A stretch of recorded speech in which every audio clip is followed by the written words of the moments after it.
भारत में सबसे पहला सूरज किस राज्य में निकलता है?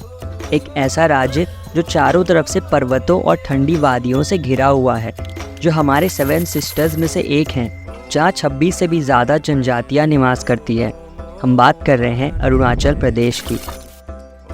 तो आइए जानते हैं इस राज्य का इतिहास कि आखिर कैसा था पुराने समय में अरुणाचल प्रदेश और यहाँ के लोग, कैसे महाभारत और श्री कृष्ण का इतिहास इस राज्य से जुड़ा है, किन राजाओं ने इस पर अपना शासन जमाया और कैसे असम से अलग होकर ये एक स्वतंत्र राज्य बना।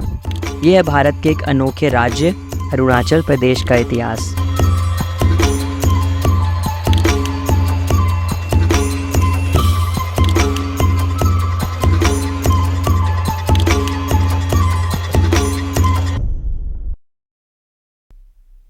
इस राज्य का इतिहास जानने से पहले हम थोड़ा सा इसका भूगोल समझ लेते हैं।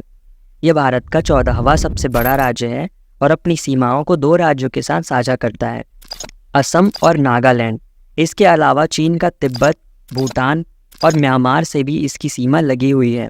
इस राज्य का 80% हिस्सा जंगलों से ढका हुआ है। इस राज्य में कई ऊंचे पर्वत है जैसे कि गोरी चेन और कंगाटो पर्वत। इसके अलावा कई हिल स्टेशन भी हैं जैसे तवांग और जीरो वैली, जिन्हें देखने के लिए लोग दूर दूर से आते हैं।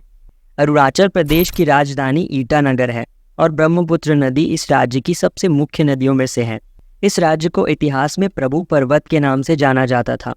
हिंदू पौराणिक कथाओं में जिक्र मिलता है कैसे परशुराम जी ने इस जगह पर अपने पांव धोए थे, महर्षि वेद व्यास जी ने यहाँ पर तपस्या की थी और श्री कृष्ण जी ने अपनी पत्नी रुक्मणी के साथ इसी जगह पर विवाह किया था। आज से लगभग 2500 साल पहले इस राज्य पर मोनपा जनजाति का शासन हुआ करता था और इनके राजा गंगकर ग्याल हुआ करते थे। मोनपा जनजाति के लोग ज़्यादातर तिब्बत से आए हुए थे। तिब्बत और असम के बीच में व्यापार भी इन्हीं लोगों के कारण शुरू हुआ था। इस जनजाति के अलावा यहाँ डपला, बंगनी और शेरदुप्पे नाम की जनजातियाँ भी रहती थी, जो अलग अलग व्यापार करती थी। मिशनी जनजाति के लोग हाथ से बनी हुई शिल्प कलाओं को बनाने में बहुत माहिर थे। इतिहास में आगे बढ़ें तो क्षत्रिय साम्राज्य के राजाओं ने इस स्थान को अपनी राजधानी बनाया और इसका नाम बदलकर साध्यापुरी रखा। खुदाई से मिला इतिहास हमें यह दर्शाता है कि यह क्षत्रिय साम्राज्य ब्रह्मपुत्र नदी के किनारे बसा एक विशाल साम्राज्य था, जहां 700 से भी ज़्यादा मंदिर हुआ करते थे। इन मंदिरों में कचई खेती नाम के एक आदिवासी देवी की पूजा होती थी। इसके अलावा इन मंदिरों में एक पुजारी भी होते थे और यहाँ पशुओं की बलि भी दी जाती थी। पुराने ग्रंथों से हमें ये पता चलता है कि इस राज्य में टैक्स यानी कि कर के रूप में चांदी के सिक्के, जमीन और अनाज भी वसूला जाता था। आगे चलकर अहोम साम्राज्य ने भी इस राज्य पर अपना शासन जमाया। इस राज्य के आधुनिक इतिहास की ओर बढ़ें तो अंग्रेजों और यहाँ रहने वाले जनजातियों के बीच में कई लड़ाइयाँ भी हुई, जिनमें से एक 1839 का खामती विद्रोह है। अंग्रेजों के भारी कर व्यवस्था से तंग आकर के 500 से भी ज्यादा खामती जनजाति के लोगों ने आक्रमण कर दिया। इस क्रांति को चौरंग फुगोई नाम के व्यक्ति ने लीड किया। इसके अलावा आंग्ल अबोर युद्ध, जो वहां रहने वाले आदिवासी जनजाति और अंग्रेजों के बीच हुआ, इस युद्ध में अंग्रेजों को बुरी तरीके से हार का सामना करना पड़ा और आदि जनजाति के लोगों ने अपनी आज़ादी को कुछ और साल बचाए रखा। वैसे आज़ादी की बात हो ही रही है तो हम इनको कैसे भूल सकते हैं। मोजी रीबा नाम के इस इंसान का अरुणाचल प्रदेश के इतिहास में एक बड़ी भूमिका है।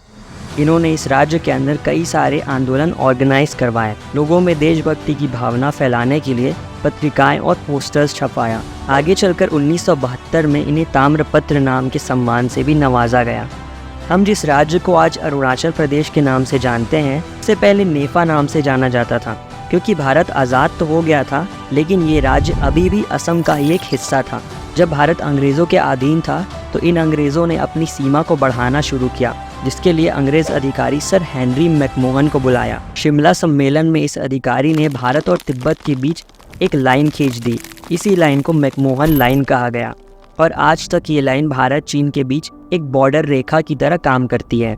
1972 में जाकर नेफा का नाम बदलकर अरुणाचल प्रदेश रखा गया और आखिरकार 20 फरवरी 1987 में जाकर ये भारत का 24वां स्वतंत्र राज्य बना, जिसके पहले मुख्यमंत्री श्री प्रेम खांडू थोंगन बने और वर्तमान में इसके मुख्यमंत्री है श्री प्रेमा खांडू जी। तो ये था अरुणाचल प्रदेश का एक छोटा लेकिन इंटरेस्टिंग इतिहास। मैं आपसे मिलूंगा अगले वीडियो में, तब तक के लिए जय हिंद।